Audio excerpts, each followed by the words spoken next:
भावसार शिक्षण प्रसारक मंडळ संचलित क्रीडा सप्ताहाचे उद्घाटन आज करण्यात आले। या कार्यक्रमास प्रमुख पाहुणे म्हणून आंतरराष्ट्रीय जलतरणपटू कीर्ती भराडिया यांची उपस्थिती होती। तसेच या कार्यक्रमाचे अध्यक्ष म्हणून भावसार शिक्षण प्रसारक मंडळाचे संस्थापक अध्यक्ष राजकुमार हंचाटे सर यांची उपस्थिती होती। कार्यक्रमाप्रसंगी 6 डिसेंबर डॉक्टर बाबासाहेब आंबेडकर यांच्या महापरिनिर्वाण दिनानिमित्त मान्यवरांच्या हस्ते प्रतिमेचे पूजन करून त्यांना पुष्प अर्पण करण्यात आले। यावेळी विद्यार्थ्यांनी बाबासाहेबांच्या जीवनातील अनेक प्रसंग आपल्या भाषणातून व्यक्त केले। मनोगत व्यक्त करताना खेळात हार जीत ही होतच असते, मात्र मनात जिद्द ठेवून सरावात सातत्य ठेवल्यास यश निश्चितच मिळते, असे उद्गार आंतरराष्ट्रीय कीर्तीच्या जलतरणपटू कीर्ती भराडिया यांनी व्यक्त केले। या कार्यक्रमाचे अध्यक्ष तथा भावसार शिक्षण प्रसारक मंडळाचे अध्यक्ष राजकुमार हंचाटे सर यांनी विद्यार्थ्यांना क्रीडा सप्ताहाच्या शुभेच्छा देऊन शिक्षणातील खेळाचे महत्त्व विशद केले। यावेळी आपल्या मनोगतातून प्रशालेचे क्रीडा प्रमुख सूर्यकांत कोळी यांनी मागील 30 वर्षातील क्रीडा सप्ताहाचा आढावा घेऊन प्रशालेच्या क्रीडा क्षेत्रातील यशाची माहिती दिली। यावेळी व्यासपीठावर संस्थेचे सचिव विजय पोकाळे, खजिनदार राजेश क्षीरसागर, सुहास क्षीरसागर, महानंदू कटारे, जगदीप दंतकाळे तसेच आजारवाडी चित्रपटातील अभिनेते रोहित हंचाटे यांची उपस्थिती होती।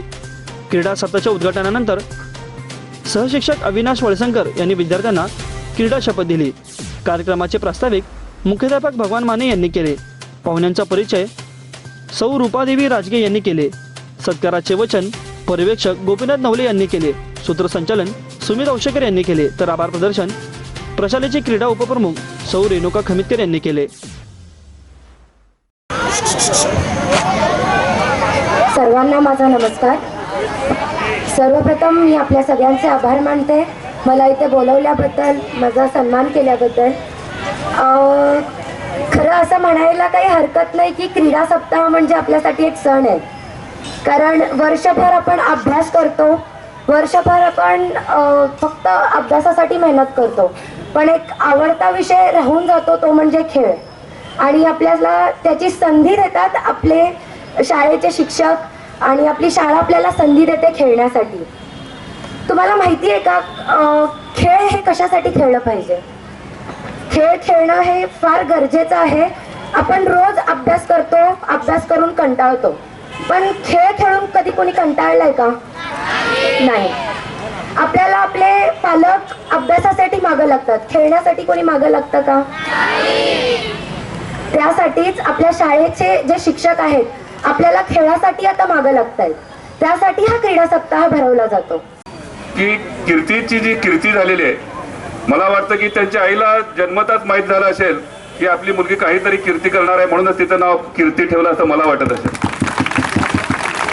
नसेल तर कीर्तीला वाटलं असेल की माझ्या आईने जे नाव ठेवलं ते नाव सार्थक करावं आणि या नावाचं, कीर्ती या नावाचं कुठंतरी चांगलं आपण काम करावं आणि देशभरामध्ये आपलं नाव चांगल्या पद्धतीने घ्यावं असं तिला वाटलं, म्हणून तिचं नाव कीर्ती ठेवलं असं म्हटलं तर ते चुकीचं होणार नाही। ती स्विमिंग म्हणजे पोहण्याच्या स्पर्धेमध्ये ती प्रथम क्रमांकाने आली। शाळेच्या म्हणजे शाळेपासून असेल, कॉलेज असेल, महाराष्ट्र राज्याचे लेवल असेल, देश पातळीवर, आता आंतरराष्ट्रीय लेवलवरती काम करते। ती कधी म्हणली का की मला इथं समुद्र आणून द्या आणि त्यावेळेलाच मी ते सर्व प्रॅक्टिस करते? सोलापुरात समुद्र नसताना समुद्रामार्गे प्रवास करणारी ही मुलगी आहे। आणि आपण हे आपल्या विद्यानिकेतन शाळेला ग्राउंड नसताना विभागीय स्तरीय किंवा राज्यस्तरीय स्पर्धेमध्ये भाग घेतो।